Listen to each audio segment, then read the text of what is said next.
Hey everyone! Welcome back to another Define on TikTok Live. I want to welcome you all to the One More Chapter Book Club. My name is Caitlin and I host Define's One More Chapter Book Club once a month towards the end of every month on a Thursday from 8 p.m. Eastern to 9 p.m. Eastern, right here on TikTok Live. And tonight we are discussing The Accidental Favorite by Fran Littlewood. So I'm going to give us all a few moments to settle in, and then we're going to dive in. Hey, Shauna. Hey, Forged. Hey, I think Maritza, I saw you pop on. Hello. Yes, you guys, I'm so excited you're all here tonight. Hey, Angela. We'll let everyone get settled in, and then we'll dive into this discussion. I want to start, though, with asking you guys who has finished the book. Who hasn't even picked it up? Okay, you haven't finished it yet. Okay. There will be spoilers during this discussion. I do want to make that disclaimer. You finished it last night, me too. I also finished it last night. You have 2 chapters left. Okay. Wait, so I think that's totally okay. I was trying to think of when. The thing about this is I don't think that there's too many spoilers. Like, I don't think you're going to be shocked by anything that we have to discuss. Hey, Stacy. Okay, so I want to start by asking you all how you felt about this book. I received a lot of either DMs or comments through our reading sprints with mixed feelings. And so I want to just start this discussion off with that overall question of what would you rate this and how do you feel about it? I was thinking, I keep going back and forth with my answer on this. However, I've come to the conclusion that I would rate this a 3.5. I'm between a 3 and a 3.5. Reason being is the first half I felt was a little slow. The second half I thought was good. You were going to say 3. Okay, we got 2 3s. So I think everyone, that makes sense. So we got a lot of 3s happening. Yeah, I can see that. Lots of family drama is right. I'm excited to dive into that. I liked the ending of it, or the second half of the book mostly. The beginning, Emmy said, was so slow, and I could not agree more. Maritza also said 3 to 3.5. And I realized the issue that I was having was that it came to be probably a third, maybe even a little more than that, and I was still getting the characters confused. So that was like the biggest sign that this was not my favorite book.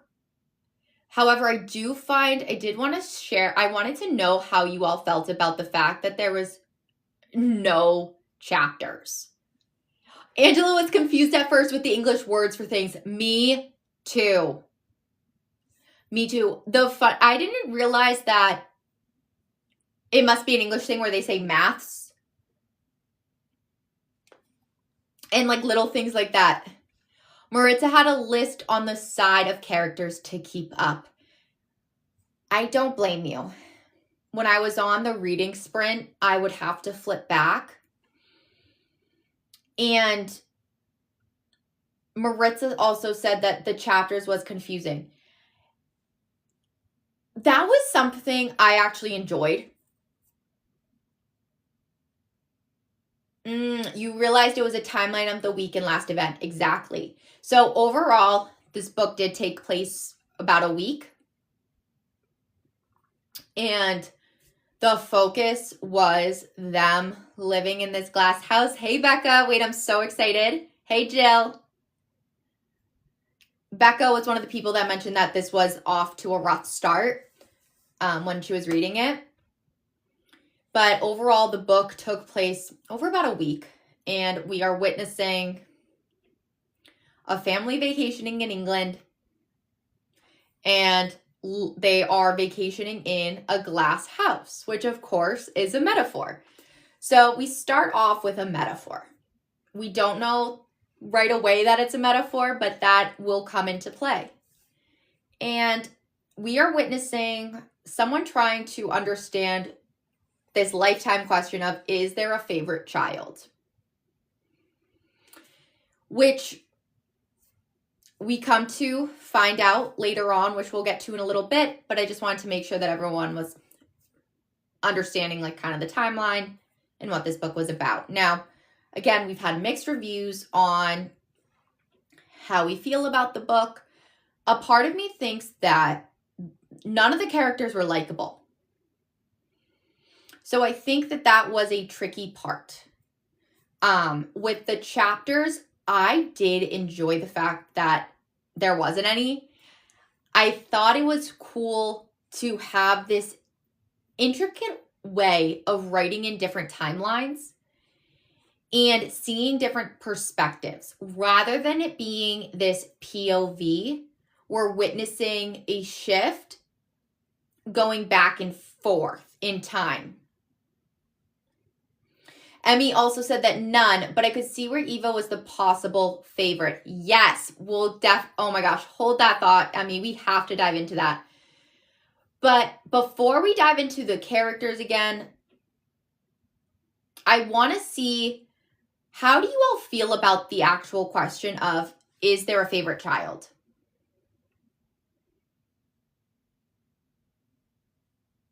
Yes, okay. Becca did enjoy the ending and how it was broken up. I agree. It wasn't like there was a character you like per se. With the question of, is there a favorite child?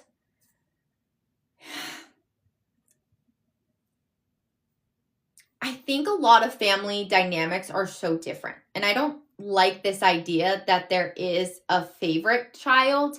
I think a lot of times there is a child that is going to need more attention at a different point, because that's life, right? Everyone needs something at a different time. But to have this feeling that there's always this favorite child feels horrible. Oh, Becca, that's an interesting point. Becca said, I don't think that she was a favorite in the sense that we use it today, but the dad had an emotional trauma-like connection. Yes. Yes. That is a great point.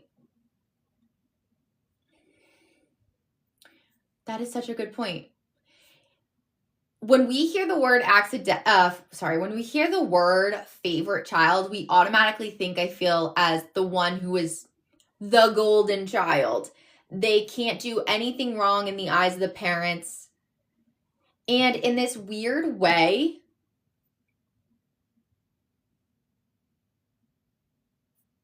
the book kind of dives into that. I'm trying to think about when I was reading this, how it made me feel, right? Because in the beginning, there was a lot happening, and yet I didn't really know what was happening. So when we are introduced into this book, the tree falls, but it doesn't fall. Did anyone find that part a little strange? I actually thought that the whole book was going to be like fake. I don't know why. I thought it was going to be like none of this really happened, because how does a tree fall like this, but it doesn't go all the way? So that was right. So that was a strange way to be introduced to the book. And then there's all this drama between Vivian and Patrick. There's Alex. There's so many. Eva, Nancy, all these different dynamics. And the dad saves the youngest because a tree really did fall. Then it was, I don't know. I think it was supposed to be this fluke in the system. So let's talk about the characters a little bit, because I think that that's the core of this story. So with the dynamics, it's just like Maritza said with the tree falling. When you first read that the dad saved Eva, but he also wasn't that close to her, it it was tricky. Because at one point I was like, this is what we're upset about? Did anyone feel that way? You're like, wait, how did we get here? Yes, the dad saved Eva, but not the other two sisters. I was so confused by this because it didn't make any sense. So we start off with this up in the air story that is really confusing, but it's all to explain the sibling dynamic. So like it's this one story that was kind of like a spiral for the rest. So with the dynamics that we're seeing at play, we have, let's talk, who do we want to talk about first? Vivian and Patrick? Because we see that the sibling dynamics, they evolve over time, right? And it all starts and comes back to this tree in the forest. Oh, I'm glad, Shauna. So I really have a hard time with these dynamics because I didn't like any of the characters. Eva was fine. Nancy was like, they're all fine.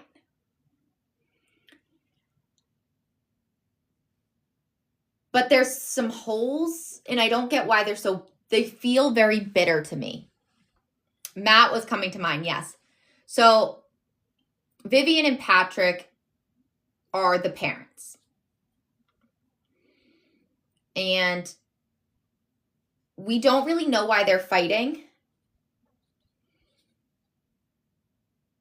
No connection with the characters. Yes, Moritz, I think it's filtering you because I don't know if there was something before that.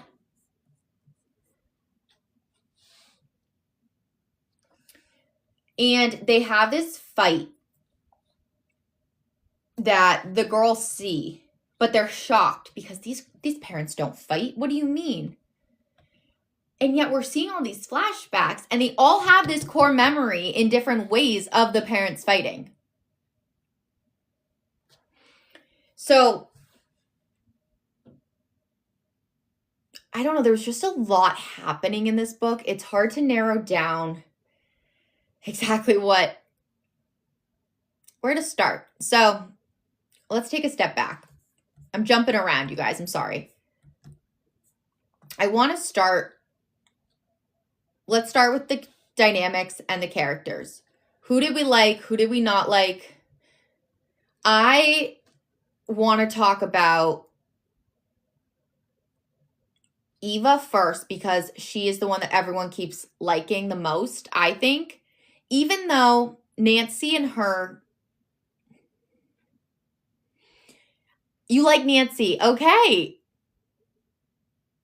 I can see that. I actually, after I said that, I was like, I kind of like Nancy. Nancy is the doctor, and we see that she gets suspended, but we don't know what is in this letter. I thought that she was going to have cancer. That was where I thought this story was taking us because she is the hypochondriac.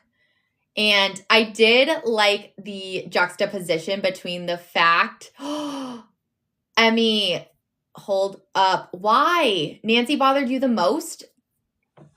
I like the juxtaposition between the fact that she's a hypochondriac who smokes, who's a doctor, and she knows everything she's doing is probably not best for her health, but she does it anyway. Wait, I'm shocked to hear that Nancy bothered you the most. Alex bothered me the most. I thought she was, Alex and then Alex, actually. Nancy was your preferred sister. Okay, why?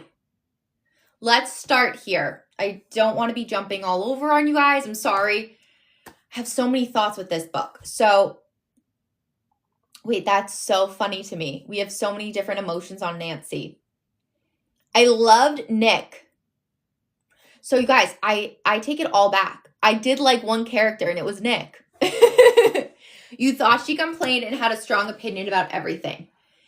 Yes. And at the same time, one sibling has to. So I liked that she was the Was her Alex older? Alex was the worst. Wait, who was older, Nancy or Alex? Nancy. Nancy was older. Oh,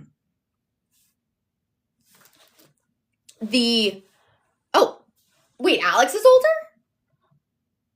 Oh my gosh. Okay. So sorry. When I was thinking, oh. Because you guys remember the Chinese lantern scene where they say to Nancy, like, I expected this from you, but not Alex. Wait, I expected this. See, this is where I was having a hard time with that Chinese lantern scene. I hated this scene. I could not follow it. I did not know what was happening. You think that's because, okay. You guys, that is so funny because in a way that is I guess that is the typical middle child, right? They often get seen. I think a lot of times the middle child could be confused as the oldest in some situations. But Nancy was the one who had the opinions. She knew what she wanted, and I actually respected that in her. I know that could seem annoying because I like the quotes around Bright Emmy. That makes sense. But I liked that as the story progressed, we see everyone's flaws. That I did like, but I'm still not sure where anyone didn't have flaws because they are quite difficult people. And one scene that really got me, though, was with Alex and Nancy at the fire. So we're kind of woven throughout the entire story. It's this connection point of her feet, and we don't know until later on what happened. And I feel really bad for Alex by the end because her whole life, she didn't realize the wear that one instance had on her dad. And so we have Nancy, who's the middle child, who's seen as this bright one. Alex, who is, as I'm talking about this, you guys, this is what I did not like about the book. I kept getting the Nancy and Alex confused. Who was the mess up? Because now I'm not seeing how it's Alex. Hold on. I'm so sorry, you guys.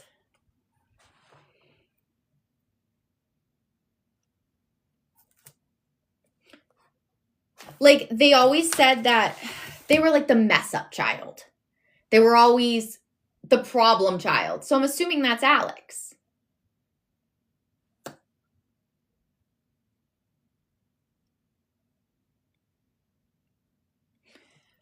I had this book, you guys. It was so frustrating. It made me want to throw my head against the wall sometimes for the first half. Because now that I'm talking about it out loud, you really are seeing the breakdown of the dynamic with the golden child, the middle child, and the oldest child. The middle child was the smart one. The youngest child was the pretty one. That's what I thought too.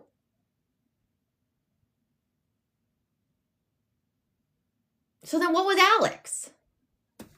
Okay. I'm sorry, Maritza. I agree with you there. You know where it was confusing? When they were in the house at the end. That's where I think I got thrown off with their sibling relationships. But you're correct. Nancy is the mess up. So she's the middle child, which seems a little odd to me that then Alex, who is in the fire, they look at Nancy and we're like, or with the Chinese lanterns, like, you should have known this. That part didn't make sense to me now that I think about it out loud. That's where my confusion is coming from. Anyway, moving on from that. This was a mixing pot of relationships. So they threw in husbands, significant others, children. And I don't know what they were expecting to happen. There was no way that this could go well. Which, when you say it out loud, you realize how insane this whole situation was. How did you all feel about Eva and Scott? Because I think it was really selfish of Eva. And I'm confused as to how she thought that this was okay. Yes, Shauna. Thank you. Thank you, Shauna. You're right. Alex was the singer. I don't know why that one fact I could never remember it. That's what it was. Oh my goodness. Yes. Okay. She was the one who went to school and had the horrible situation happen to her that you don't want to see happen to anyone. And that is that trauma that was exposed. Did she ever tell her sisters about that? She never told anyone that.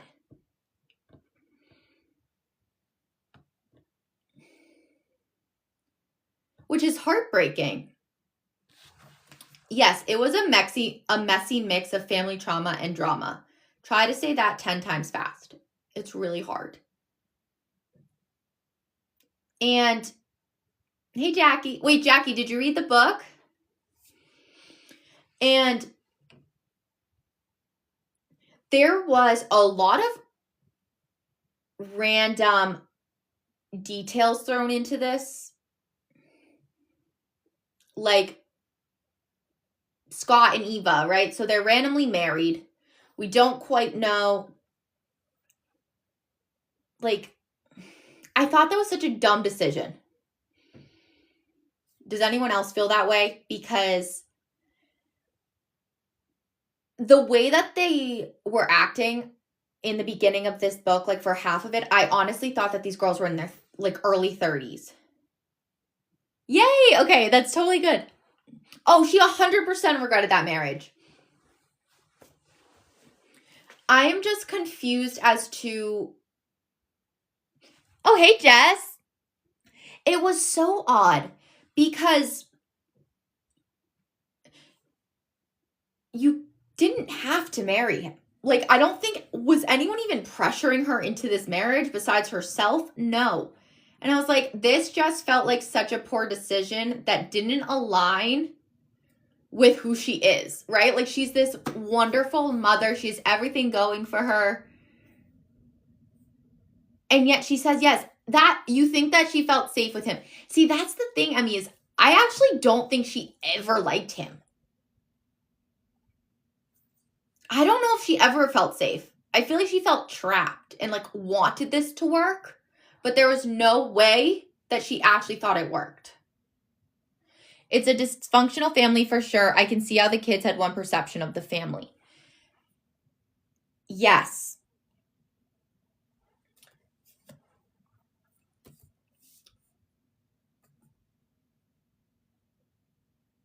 It was a rash decision to marry him. I'm just taking a moment to think. Becca, I want to dive into that in just a little bit here, because that is a great point.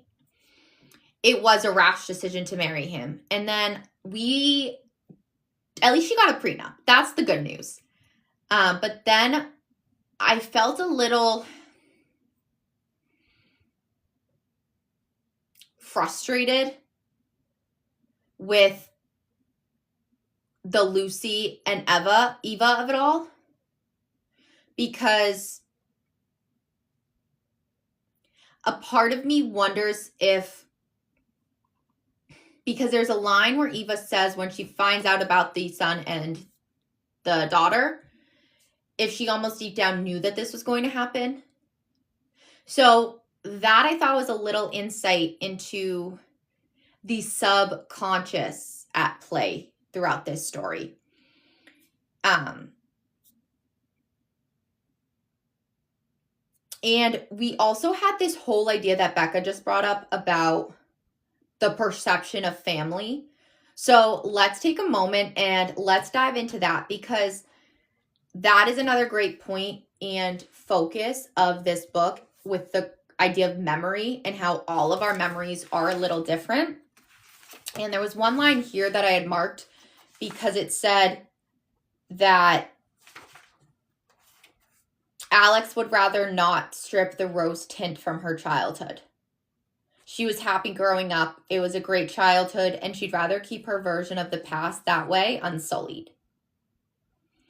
They're pretty much the perfect family, give or take. She always thought this.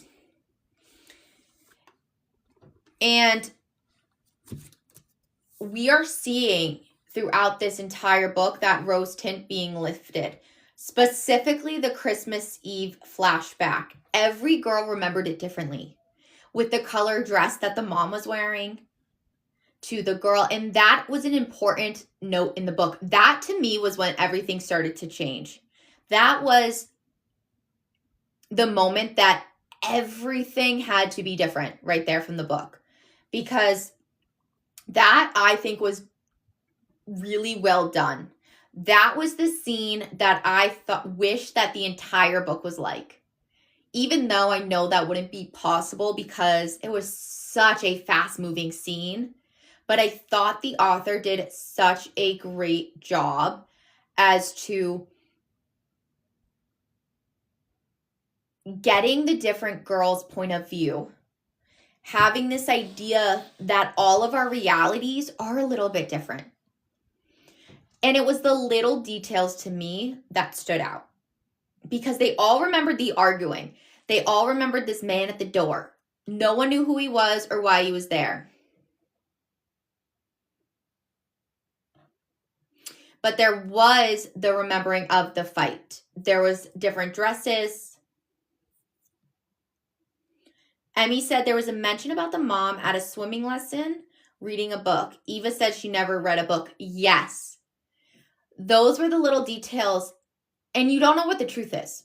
That I think is the cool part about the book, is we actually don't even know what really happened and what didn't. What's funny to me though is that, did Vivian smoke this entire time? Or did she only do it later on in life and hid it? It's those little details that kids can not see. Parents can get away with hiding from their kids, right? Until they're a certain age. And you just can't hide it anymore. Nancy remembers that she did. So I wonder what the truth is. And yet, I thought it was odd to me that the mom saw the girl, one of the daughters. But because didn't she see one of the girls and yet continued with the fighting? I was like, oh, that was I wasn't expecting that. Becca Joe also said that made me think of how there are age gaps in my own siblings and how different our mom was for each of us. So I kind of think that's how they remembered their mom. Yes, I think that is a brilliant point. And we see this later on a little bit with Alex and how they talk about, she is really, I think, how we're seeing the children.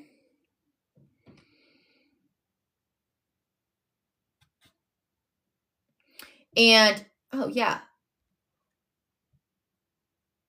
Okay, great point, Emmy. Sorry,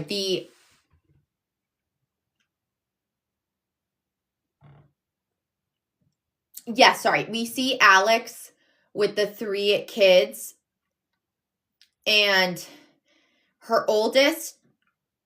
Oh my gosh, I forgot about that scene. We have to come back to that. A lot of things to come back to tonight. We see the oldest and how her parenting is changing to the youngest because it was a surprise. And she's trying to have this connection point. And you wonder that, again, that similarity between her dad and Eva and Alex and Dolly, it's almost the polar opposite, which I thought was funny. Because the dad really wanted to be close to Eva to kind of like make up for the mistakes. And yet Alex, who I think was suffering from postpartum, couldn't connect with Dolly. Just a nice juxtaposition there. And kind of to go off of Becca's point and how Our parents are different to each child. And I think that comes back to what the author was trying to answer of with who is the favorite child. I don't think that it's necessarily, I actually personally really dislike that question. I think that everyone just has a different connection and relationship to their parent, to their sibling.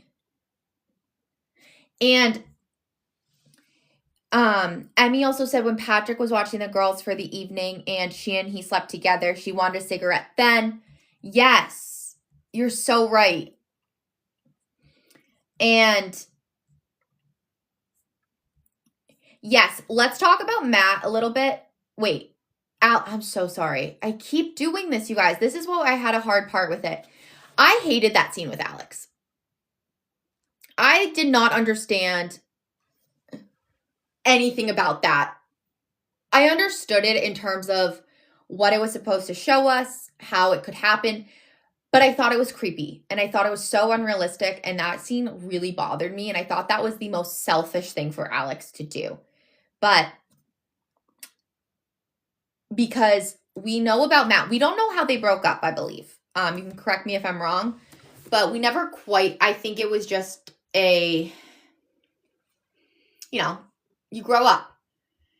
But she had this idea of him that she couldn't shake. So when she was struggling, she almost latched on to the idea of someone else, because the grass is always greener on the other side, right? He has this perfect life. She wants this perfect life. But then when she sees him and she finally has this moment of social media is not real. And that was her biggest lesson right there, and that she needs to water what she has because she loves what she has. But I thought it was so creepy that she called him and he replied right away. I guess that's the rose tint in my eyes. I'm like, why would you do that? But I could not imagine ever hitting the call button on a social media app from one text and then not her telling him that she was coming around the corner. I was like, what are you doing? We're not going to lead into this. We're just going to dive right in. I thought that was so strange. With the hair, him touching it, realizing, oh, you actually are here. You're creepily stalking me. Okay, I got to go back upstairs. I am so glad that nothing happened with them. It was, honestly, that whole scene to me was horrible. But then okay. Here's where I came to at the end was,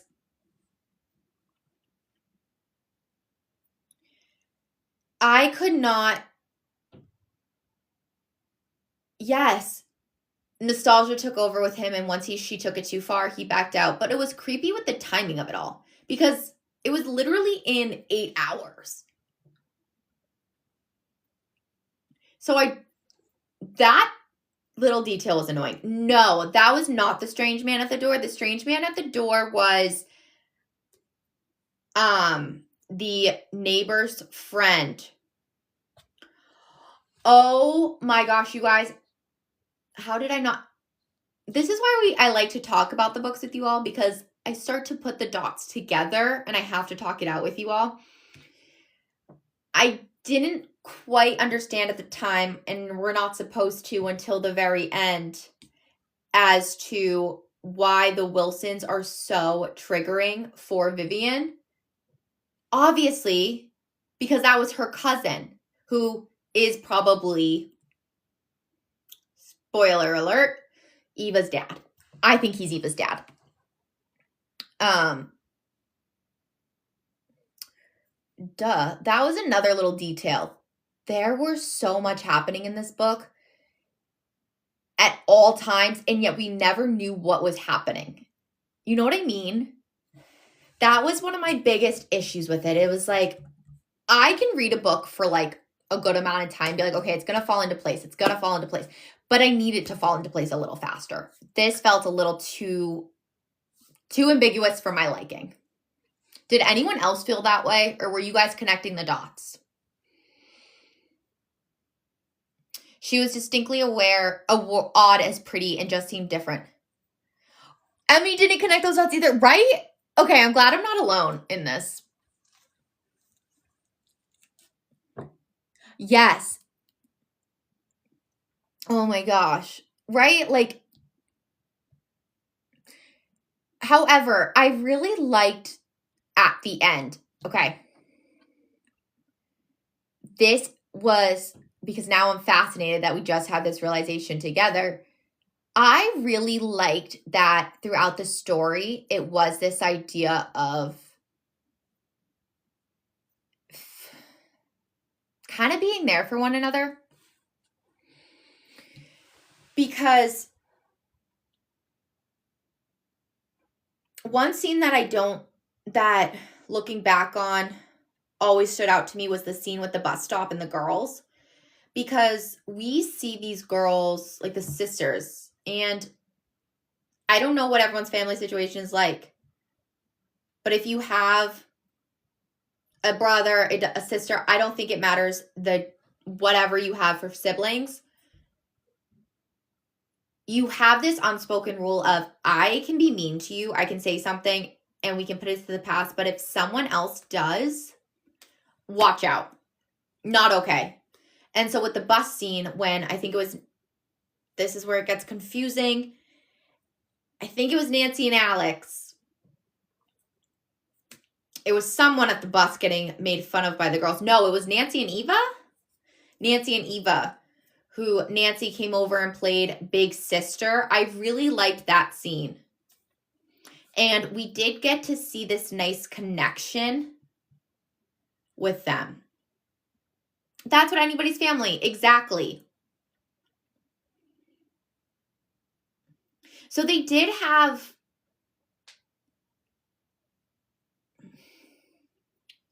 between all their fighting, their disagreements, they did have nice moments. I'm just confused as to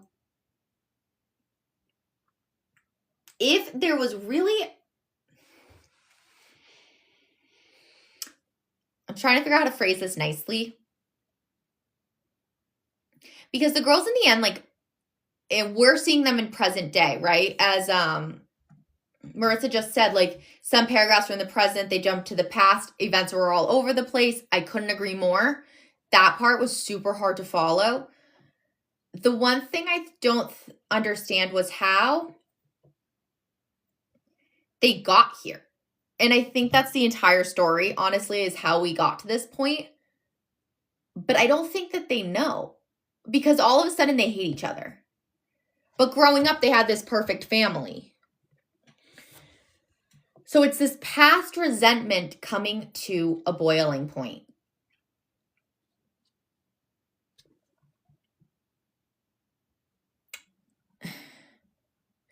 Yes, they are jealous of each other. And then there's that but that I'm confused, that I keep coming back to in my head of, I still don't quite get how they got there. Because no one is, yes, they're, quote, jealous that Eva's pretty, right? But Nancy is, quote, the smart one. But also she's the one who makes who messes up all the time. And then there's Alex, who has this beautiful future in front of her, and she's kind of seen as the prodigy. So they each have their own strengths. And I guess that's that communication factor. Eva's being pregnant was a special surprise. Yes. But you guys see what I'm kind of wondering? And this was the problem that I was having throughout the entire book. Eva had the child first, then the older sisters. Right. So wouldn't you think that and yet they somehow turned that into kind of being like, oh, Eva got ahead of us again, even though everyone felt like she was too young for this child, right? That was the dynamic that I'm still grappling with, and I can't seem to make sense of, is how they got so angry at each other.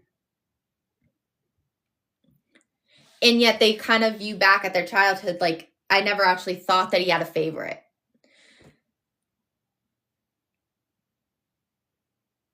And I don't think I have an answer to my question. I'm just trying to see if you guys can understand what I'm saying here. Because I know what I'm thinking. It's such a struggle. And I guess that is what the book's trying to explain, is that like there is this long term of emotional impact in adulthood. And for them, it just comes out really late in the game.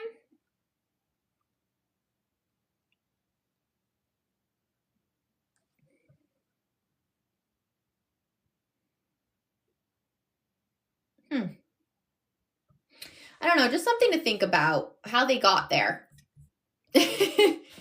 How we got here, I think, is the ultimate question.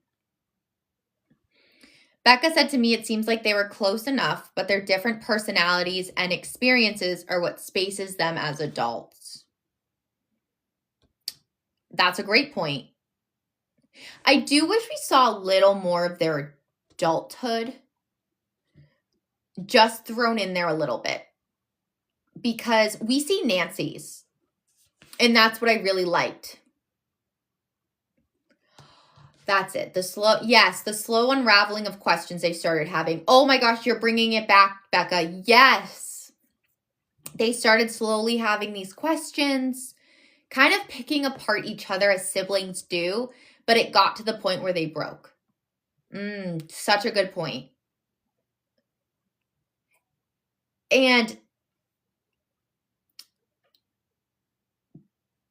actually, now that I say it out loud, we did get to see, I'm so glad you brought that up, Becca, because we do see a little bit of their adulthood now that I think about it in terms of their relationships. And specifically, I'm thinking of how we got a lot, I thought, from Nancy in terms of her and Nick and Georgie. And then I think we got a fair amount from Eva. I would say hers was really focused on that younger self with Unfortunate. Hilarious name, by the way. And then we got a fair amount from Alex and her husband before coming, and how that trip to Paris with the straw hat, which was so cute. So yeah, you are right. We do see their unraveling of questions. And it all comes back to the glass house. And I think that that's really where we see that final straw, with Vivian saying glass houses shouldn't throw stones, or those who live in glass houses shouldn't throw stones. And then someone proceeds to break an entire wall in a glass house, but that's just another day. I thought that was crazy. In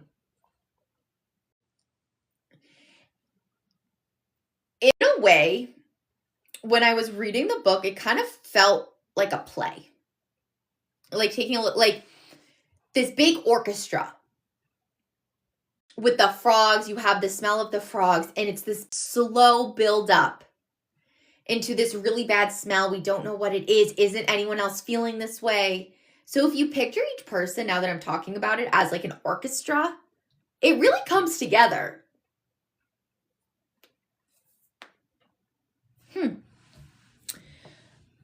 And I'm also curious if the book made you think about your own relationships that you have in your family, or experiences that you've had, if it made you think differently. For me, it definitely did. Oh, okay. Do you guys want to elaborate a little bit?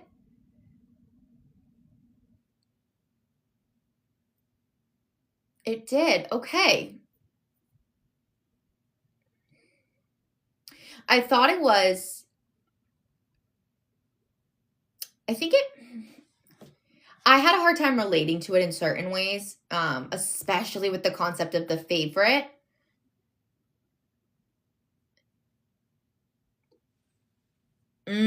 Sibling rivalry and how mom treats others different. Okay. I could see that. You see that a lot, the competition that happens between siblings.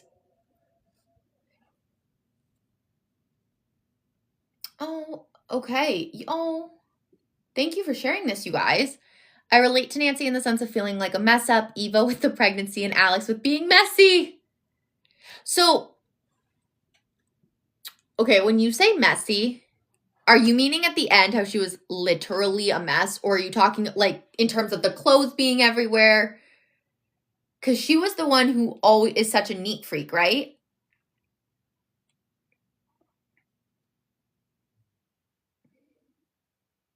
When she started spiraling.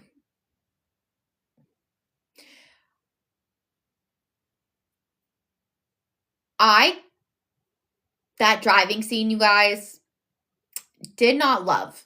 Did not like the driving scene. That was another example of, I thought Alex was just being really selfish with that spiraling at the end, because in terms of like the kids, and I get it, but at the same time, like, she almost crashed. Like, I thought that she was being a danger to others on the road, and that's what bothered me. Okay. Oh. Wait, like the fighting with her sister? Oh my gosh, when she bit her. Have you guys bit your siblings? I thought that was, in like adulthood, I thought that was a little strange. Because Eva was also the one who broke the house, right? Like, great. So we got anger issues as well. That was crazy. You guys, parts of this book was absolutely crazy. Okay, when you were younger, that's a little different. I mean, like, now. Like, these women were in their 40s. Yes. She was doing things that shocked me. It shocked me, too. I literally was like, huh? You just bit your sister? Like, okay. She was done doing things for other people. That I appreciated. It was only the driving that I was like, girl, I don't like that you're honestly affecting other people on the road. That's what got me. I did wonder though, is like, Alex was so afraid, I think, of things being dirty. How did that start? Absolutely. She didn't feel like Alex, I actually don't think it was she didn't want to be type A anymore. I think she just wanted someone else to appreciate it. And I think we've all been there. At one point or another, you get tired of doing things without hearing from anyone else, like anything. You just sometimes want to hear like, thank you, or hey, can I help you out a little bit?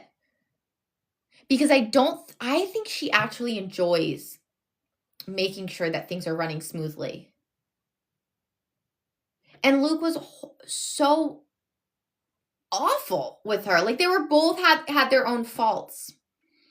But her husband had never fed the kids. And you see that they start to resent one another.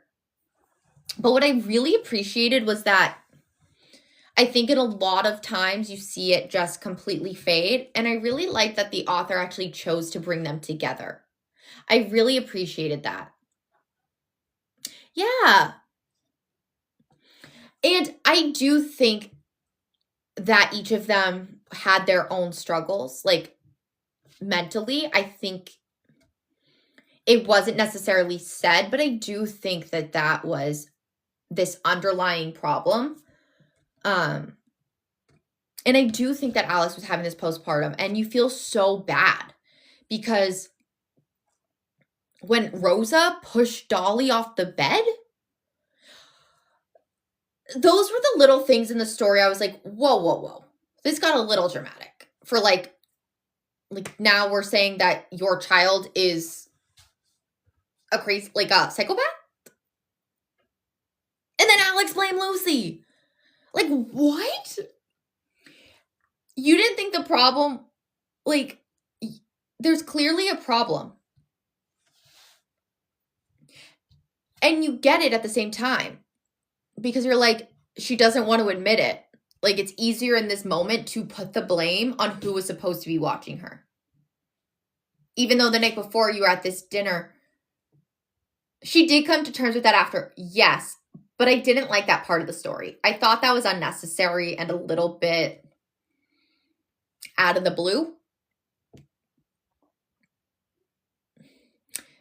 those were the parts I was like, was this necessary? I did want to ask you all too, because I know we've been jumping around a little bit, so I do want to make sure that if you guys have anything that I missed in the comments, always like don't hesitate to re-ask it. I do my best to keep up with it.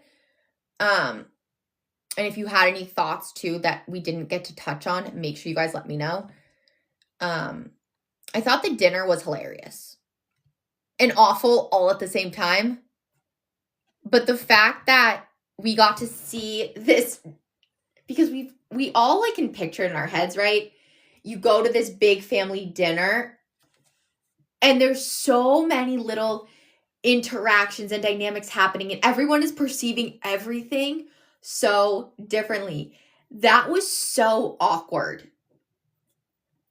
And you have Nancy, hey Gina, you have Nancy who's like, no, sorry, you have Alex who's like out of her mind. You have Eva who's like trying to make eye contact with Nancy about Alex, but Nancy refuses. And it was this hilarious dynamic that literally had no other way to end than in a massive blow up. Like, leave it to Alex, though, too. And I guess that's part of the narrative, right? Like, leave it to Alex. No, but see, that's where it's weird. Because it would actually be leave it to Nancy.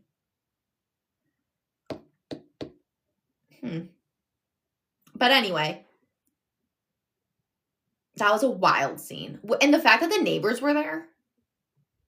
Like, what were they doing there? How did they get to the glass house place? That's wild to me.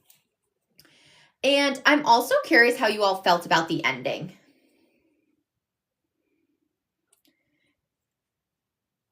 I am going back and forth.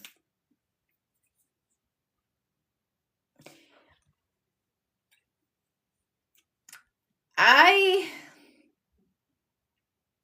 have been really trying to think about how it made me feel and whether I liked the ending. And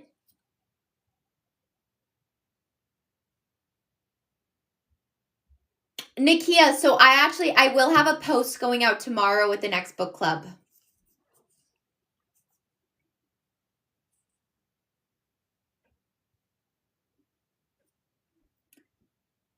The foreshadowing in the beginning kind of told it was Nancy to call it.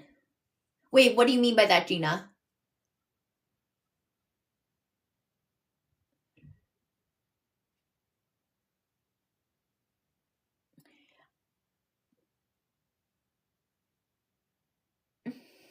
Oh, thanks, Nikia. I honestly thought that there was going to be a little more to the ending. I know that sounds crazy. Because here we are saying like these little details were wild throughout. But because of that and because of how dramatic this entire thing felt, I honestly thought that Patrick might have, I didn't know where Eva came from. Like there was a point where I was like, did they take Eva? Like, or Alex or something? Like,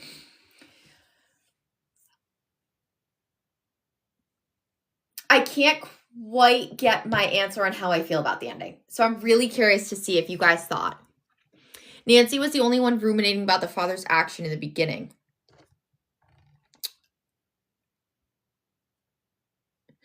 So Gina, are you not surprised that, are you saying that like Nancy is the one, Nancy in the end was the one to be like, well, Dad, you have a favorite. That makes sense. And leave it to Nancy because she's the one that is straight up. She's going to tell you like it is, except when it comes to the suspension, she'll tell you like it is. The ending and the closure with Dad and Alex and him saying sorry, I loved that part. I thought that was really good. Even though I'm not sure Alex, I guess the point is that Alex subconsciously felt this way. The only thing that I thought was a little weird in the ending was that I thought it was Alex's POV, but it was actually Nancy. And she said that she always thought that Dad was like pulling away from her a little bit. We don't witness this, I feel like, to my memory. But I thought that, I don't know. I guess I thought it was kind of anticlimactic. And I know that sounds crazy to say because we had this big buildup, and I guess I was expecting something out like wild to happen. And it is not, like, I get why the Vivienne felt this resentment towards Patrick, but at the same time, I'm like, well, that was how long ago now? Like, you have to at some point choose to move forward, and I don't know if she ever really did. So, I don't know. I was a little about this being the main problem, is that he left, but then you were really happy that he came back. Yada, yada. I'm curious how you guys feel about that.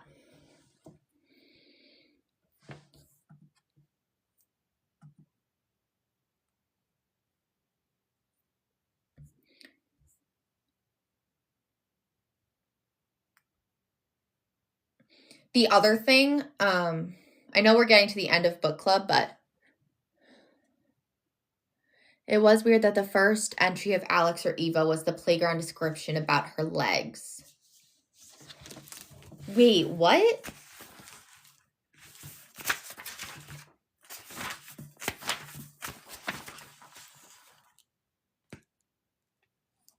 Hold on, wait, when did they?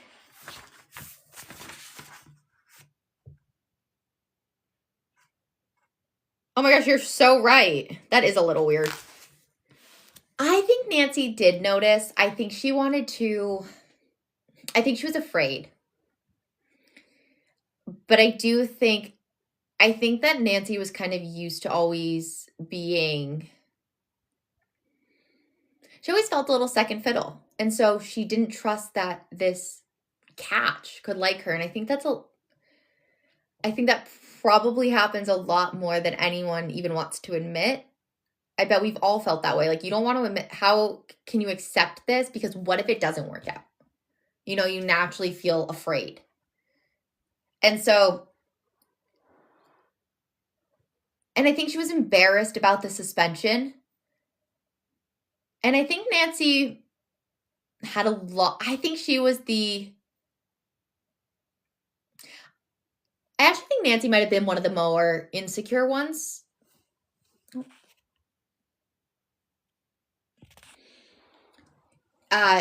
Nancy always had main character energy and she didn't see it. Exactly.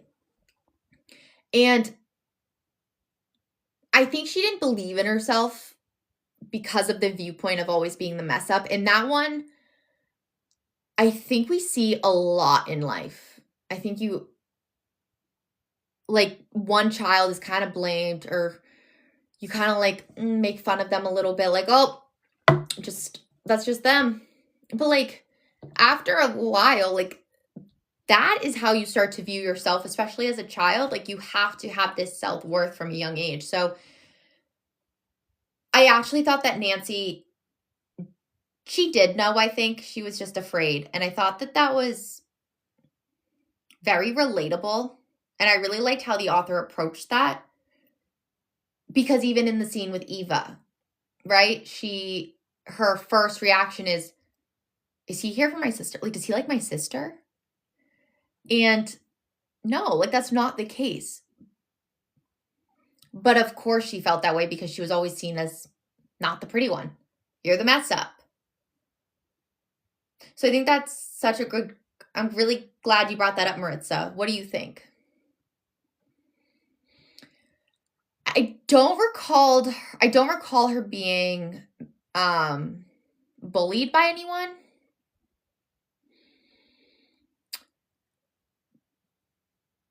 But that's not to say that it depends, because not by her peers, but I think that internally and from her family, she was always viewed as the trouble one, the one you gotta watch out for. Which is funny because she's also considered the bright one. So it's a little confusing. Yes. Great question, Maritza. Look at you. I love that. How do we feel about the title Accidental Favorite?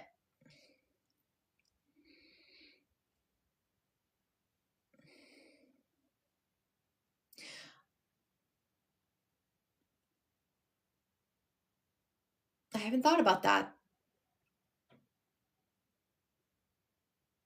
I like it.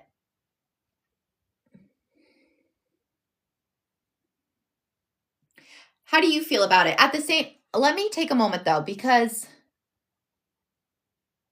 I actually think it's a good way to think about it. Because if we were to put ourselves in their shoes, I think we could think that Eva is the favorite. I mean, in terms of how the dad views it, and I think that's an important distinction. I think a little bit we're supposed to view this now as the dad's favorite rather than we really focus on the Patrick of it all. Less of the Vivian in her relationship with the daughters, which is also an interesting perspective. And he doesn't mean it to happen, but he's overcompensating, and he almost feels like he can't make anything better with the other two, so I'm going to put all of my eggs in the basket. I was questioning it because was she an accident and he wanted to do things right when she was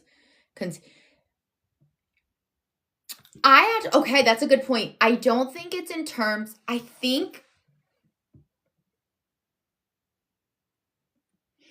don't think it's in terms of that. I think the word accidental is in the perception of how the sisters are viewing it and the dad. No, I mean, I don't think it was his at all. But I think in a way, we're supposed to see this as Eva was the accidental favorite. And it wasn't her fault.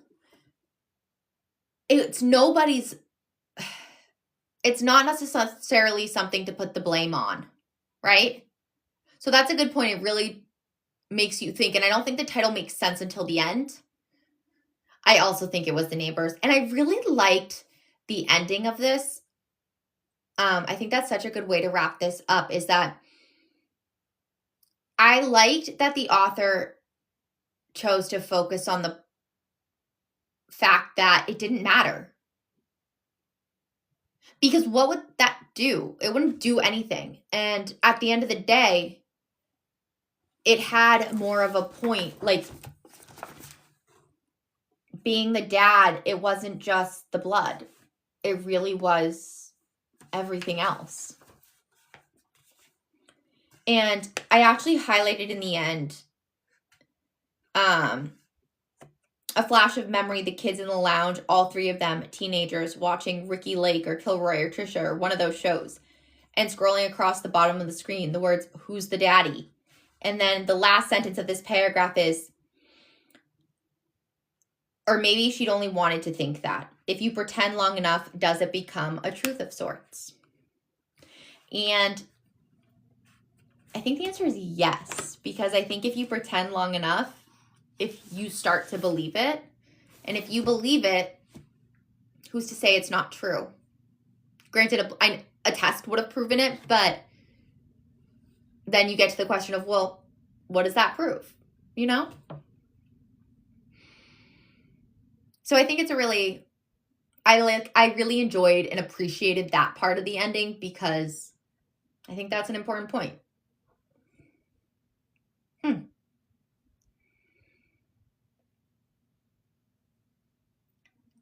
Wow.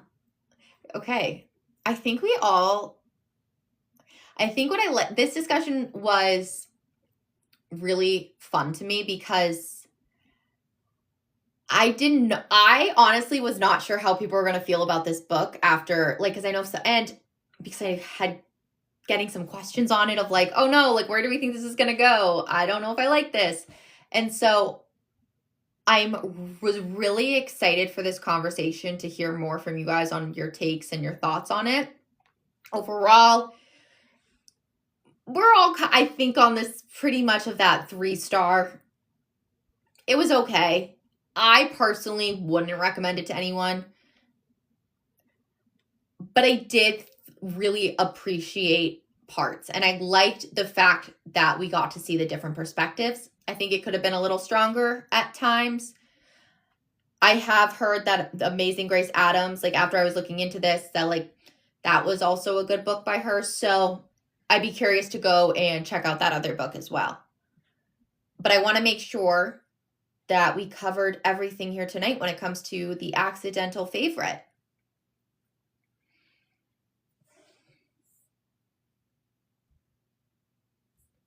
It was, no, you're not alone. You're not alone in that. It was, what's funny to me is that I think that the second half of the book was better than the first half, which is really difficult for a book. I think when you have I'm not someone who loves a slow start. I'll plow through it, like I'll make it through.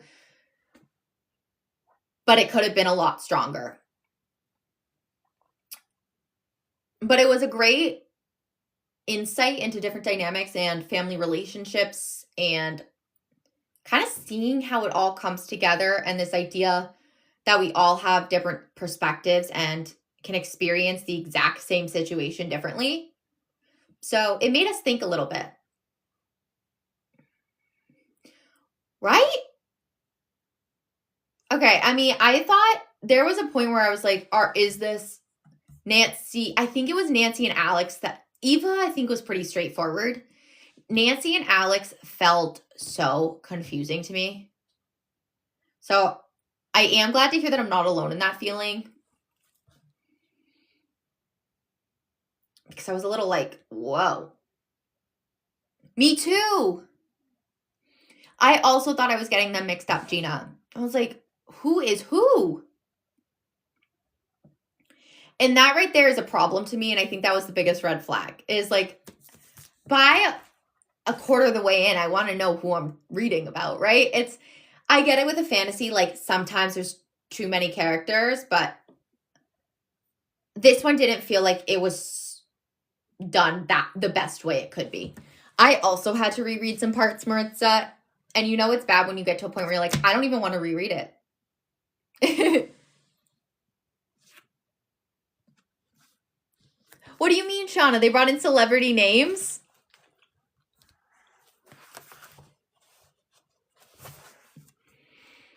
Yeah, that's not great. We don't love that.